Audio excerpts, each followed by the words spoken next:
গভর্নমেন্টকে honourable doctor Yunus স্যারকে, যিনি নোবেল শান্তি পুরস্কার পেয়েছেন, ওনাকে আমি সম্মানের সাথে বলতে চাই, রেসপেক্টফুলি বলতে চাই, আমরা আলটিমেটাম দিতে চাই উইদিন 15 ডেজ, সর্বোচ্চ উইদিন 15 ডেজ, 15 দিনের মধ্যে এই সালমান শাহর মতো ভার্সেটাইল জিনিয়াস পটেনশিয়াল নায়ক তার বিচার করতে হবে, না হলে আমরা মাঠে নামতে বাধ্য হব। আসসালামু আলাইকুম। কোথা থেকে আসছেন আপনি? কোথা থেকে আসছেন? উত্তরা থেকে। আমি মাস্টার কলেজের টিচার। মানে কি উদ্দেশ্যে আসা? কি উদ্দেশ্যে আসা?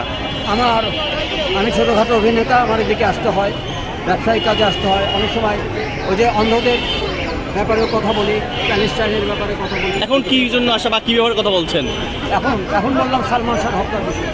আচ্ছা আচ্ছা, এখন হত্যা মামলা হিসেবে নিয়েছে।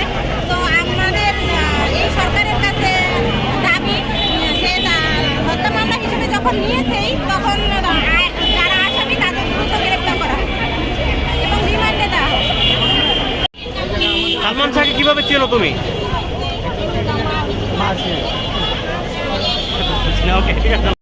সালমান শাহ বাংলাদেশের অন্যতম সেনানায়ক।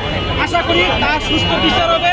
একজন শাকিব খানের ভক্ত হিসেবে আমি এই কথাটা বলি, কেননা এটা শুধু শাকিব খানের ভক্ত হিসেবে না, পুরো বাংলাদেশ জাতি 18 কোটি মানুষ চায় যে শাকিব খানের ভক্ত না, শুধু 18 কোটি মানুষের চাইতেছে যে সালমান শাহ হত্যার বিচার হোক। এটা আমার চাওয়া পুরো বাংলাদেশ। তার কারণ একটাই, আজকে আমরা বলতে চাই, বাংলাদেশে অনেক রাষ্ট্রপতি মারা যায়, অনেক প্রধানমন্ত্রী মারা যায়, কিন্তু সালমান শাহ যে মারা গেছে, এই সালমান শাহর জন্য প্রায় 40টি লোক আত্মহত্যা দিয়েছে। এতেই বোঝা যায় সালমান শাহর জনপ্রিয়তা কতটুকু। আমার নাম এস.এম. আনিসুর রহমান। আমি ঢাকার মদিনাবাগ রায়েরবাগ থেকে এসেছি। আমি একজন সালমান ভক্ত হিসাবে